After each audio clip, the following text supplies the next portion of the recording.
The night was darker than usual, the kind of darkness that felt alive, whispering secrets no one wanted to hear. Alina clutched her coat tighter around her shoulders as she walked down the lonely street. Midnight had stripped the city of its noise, leaving only the echo of her footsteps and the sharp sound of her quickened breath. She had stayed late at work again, trying to escape the hollow emptiness of her apartment, but now the silence pressed in on her like a weight. She hated nights like this, nights that reminded her of everything she had lost. Her phone was dead. Her heart pounded faster with every step, though she tried to convince herself there was nothing to fear. But then she heard the shuffle of footsteps behind her, slow, heavy, intentional. Her pace quickened. The sound followed. She turned the corner, but the street was even emptier here. A cold breeze swept past, carrying the faint smell of smoke, and she suddenly felt trapped. The footsteps grew louder. She spun around, and a shadow stepped out from the darkness. The man's face was hidden under a hood, but the glint of metal in his hand stole her breath. "Where are you running to, sweetheart?" he sneered. Elena's chest tightened. Panic clawed at her throat. Just as she thought the world would close in on her, a deep, commanding voice cut through the night. "Let her go." From the other end of the street, a tall figure emerged, his presence as sharp and certain as the sound of his words. The attacker froze, his grip tightening on the knife. Elena's eyes darted between them, her breath uneven. The stranger walked forward, the dim light catching the hard lines of his face. And in that instant, she knew this night would never leave her. The man lunged toward her, but the stranger moved faster. In a blur, the knife clattered against the ground, and Alina was pulled behind a broad shoulder. The stranger's fists connected with brutal precision, and within seconds her attacker was gone, stumbling into the shadows he had come from. Elena's knees buckled. She didn't even realize she was trembling until strong hands steadied her. She looked up and her breath caught. His eyes, stormy, intense, unreadable, met hers. "You're safe now," he said simply. A voice was deep, calm, and terrifyingly certain. But as Alina tried to speak, her lips refused to form words, because deep inside, something told her this man was not just a savior in the night.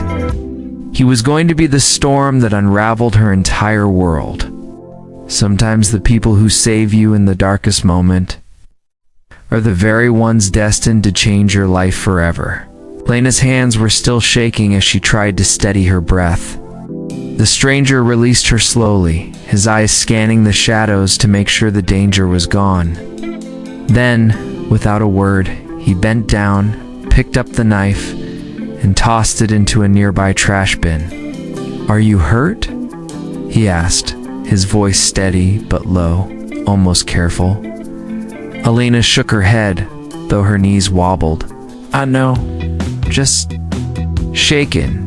He studied her face for a long moment, as if searching for the truth she wasn't saying. His presence was overwhelming, like he carried the weight of something heavier than himself. The silence stretched between them, but instead of feeling awkward, it felt charged. Like every unspoken word was sparking in the air. "Shouldn't be walking alone at this hour," he finally said, his tone more like an order than advice. Alina bristled. "I didn't exactly plan to get attacked." For the first time, a flicker of something amusement maybe crossed his face. It was gone just as quickly, replaced by the same guarded expression. "Where do you live? I'll walk you." She hesitated. Common sense told her not to trust strangers, especially ones who appeared out of nowhere and fought like trained soldiers. But something in his gaze disarmed her. It wasn't kindness, no. His eyes were far too sharp for that.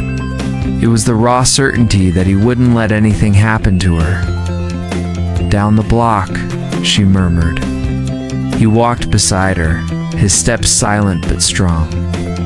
The city felt different with him there, the shadows less threatening, the silence less suffocating.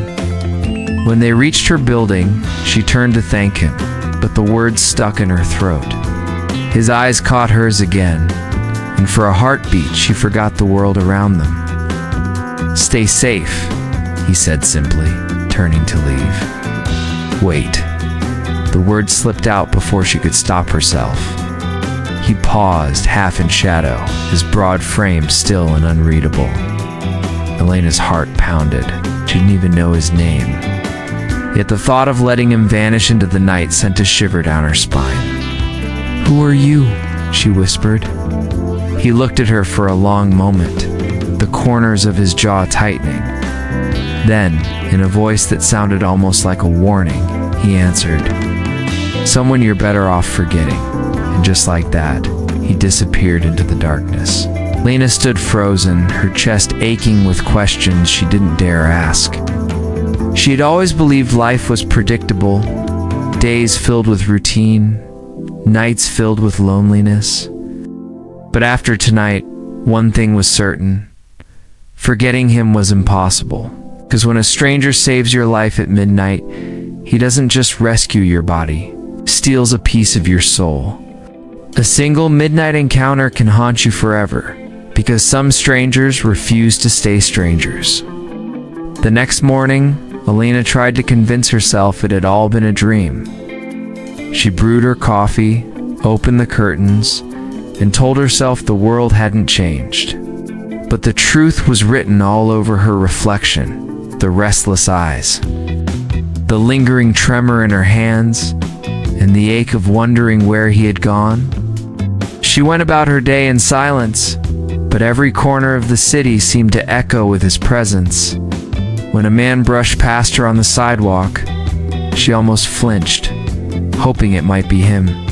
When the sound of heavy footsteps followed her in the subway, her heart quickened, not with fear, but with a desperate hope she couldn't explain. That night, as rain fell against her window, she caught herself replaying his words over and over. "Someone you're better off forgetting." But why? What was he hiding? Why did his eyes look like they carried stories she would never know? Her curiosity grew into something sharper, something that wouldn't let her sleep. And then, as if fate had been listening, she saw him again. It was late, and she had stayed longer at the library than usual. The streets were quiet, slick with rain. As she stepped out, clutching her coat, she felt that same electric awareness. She turned, and there he was, leaning against the lamppost, half-shadowed, watching her. Her heart nearly stopped. She breathed, his jaw tightened, as though he regretted being seen. "You shouldn't be out so late again," Elena's pulse raced. "And you shouldn't be following me." For a moment, neither spoke. The rain drummed around them, but the silence was louder. Finally, she stepped closer, her eyes locked on his. "Why are you here? Why do you keep appearing whenever I need saving?" His gaze flickered like he was fighting himself. "Because you don't know the kind of danger you're in." Her breath hitched. "Danger, what do you mean?" He shook his head, looking away. "Forget it. Just stay away from alleys, from shadows, from men like me." But Elena wasn't backing down. She moved another step closer, rain soaking her hair, her voice barely above a whisper. "If you're so dangerous, then why do I feel safer with you than with anyone else?" His eyes snapped to hers, fierce and burning. For a heartbeat, the world around them disappeared. He reached out suddenly, his hand hovering just inches from her face, as though he wanted to brush the raindrops from her cheek, but stopped himself. "Shouldn't say things like that," he muttered, his voice hoarse. Why not? She challenged softly. Because it makes it harder to walk away. Her chest tightened. In that moment, she knew two things. This stranger was not just a passing figure in her life. And whatever secret he was hiding, it was already pulling her deeper into his world. And walking away was no longer an option. Sometimes the most dangerous thing, ice and tea, the secret someone hides, it's the way your heart refuses to let go of them. The following days turned into a blur of obsession for Alina. She kept telling herself she shouldn't care, that he was a stranger, but her heart betrayed her with every thought, every restless night. She began walking the same streets, lingering near the places she had seen him before, half hoping, half fearing he would appear again.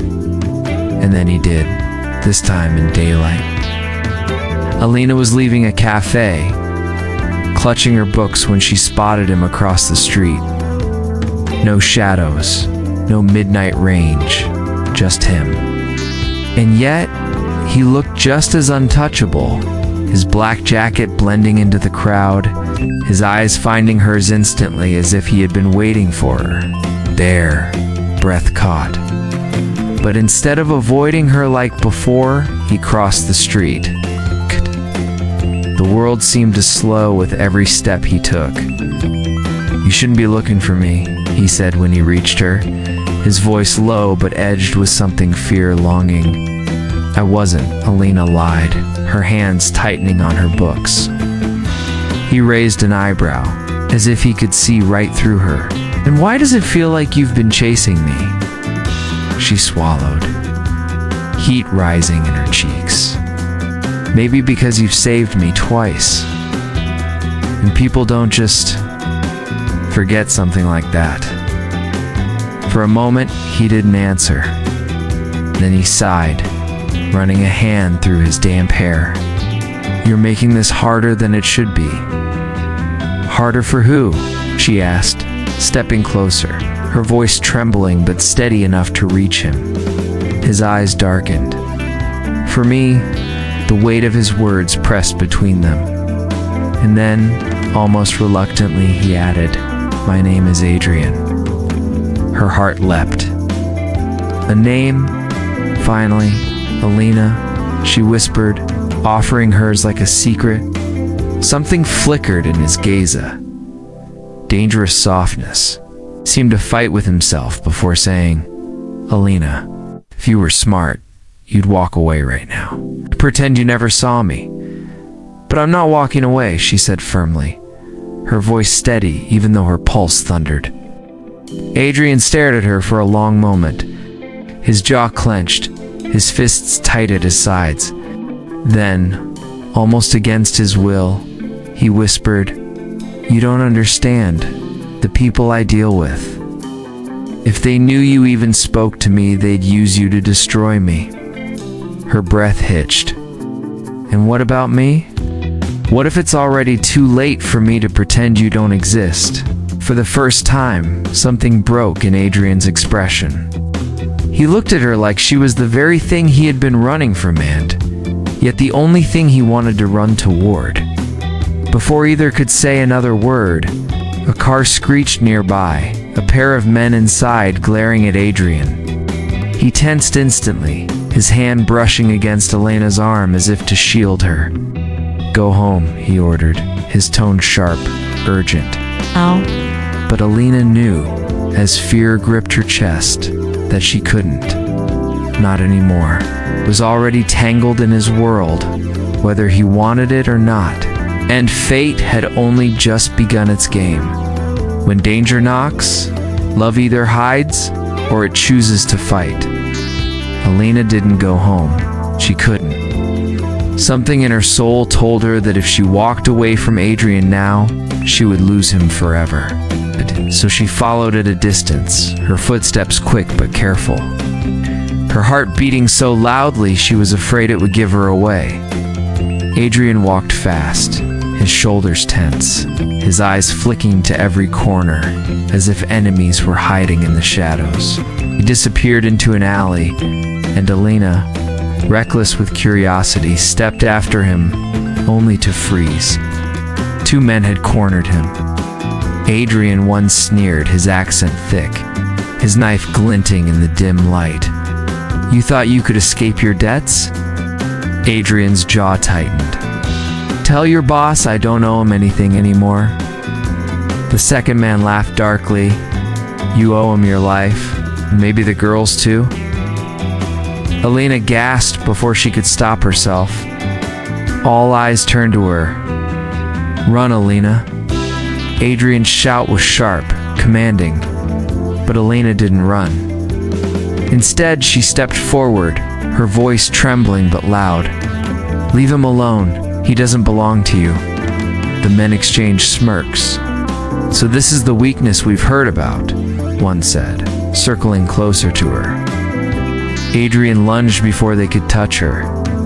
The fight was quick, brutal, fueled by desperation.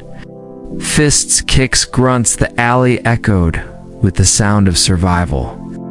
Adrian fought like a man who had nothing left to lose, and when it was over, both men were on the ground, groaning, defeated. Breathing hard, Adrian turned to Alina. His face was cut, his lip bleeding, but his eyes burned with fury. "Why didn't you listen to me?" Alina's voice shook. "Because I couldn't let you fight alone."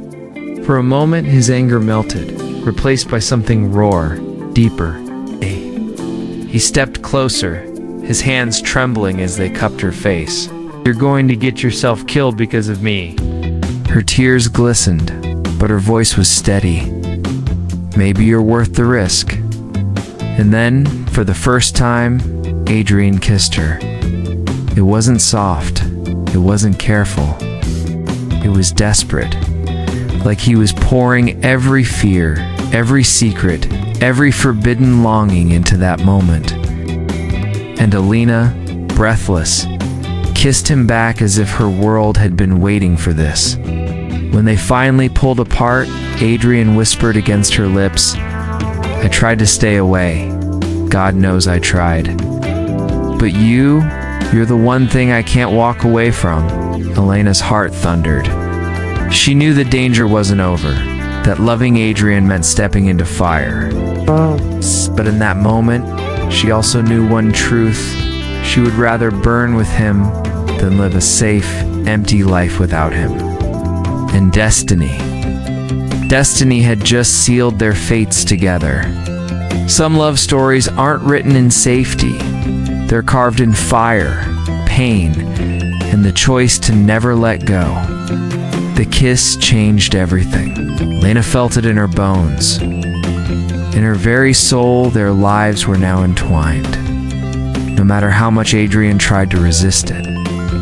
But fate wasn't finished testing them. The men Adrian had fought weren't the last. Days later, Alina found herself trapped once more this time.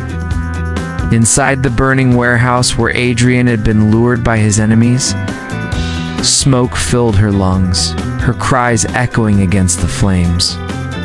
"Adrian," she screamed.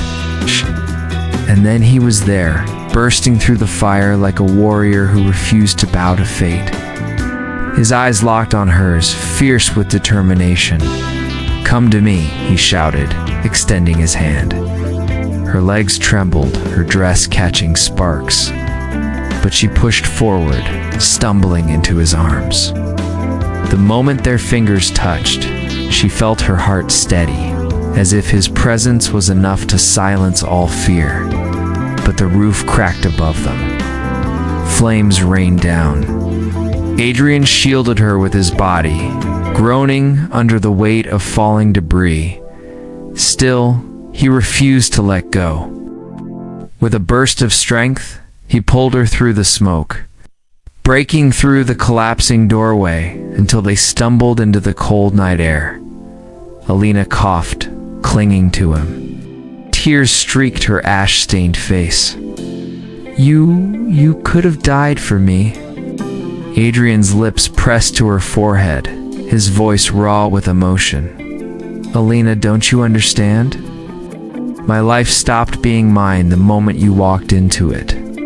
If I die saving you, then I die living for something real. Her chest ached with love, too powerful, too consuming. And if you live, she whispered, smiled faintly, bruised but unbroken, then I live for you. Alina kissed him then, slow but full of fire, as if she were giving him back every breath, every heartbeat, every hidden dream she had ever kept. Around them, the world still burned, but in that kiss, they found safety, truth, and a promise neither would ever break. When they finally pulled apart, Adrian looked at her with eyes that carried both pain and hope. No more running, Alina. From now on, it's you and me. Against everything, against everyone. She nodded, her heart steady at last. Saved me at midnight, Adrian, and I'll never forget. Because that's when you became mine. The night sky stretched above them, dark yet endless like their love. Born in danger, but destined to outlast every shadow.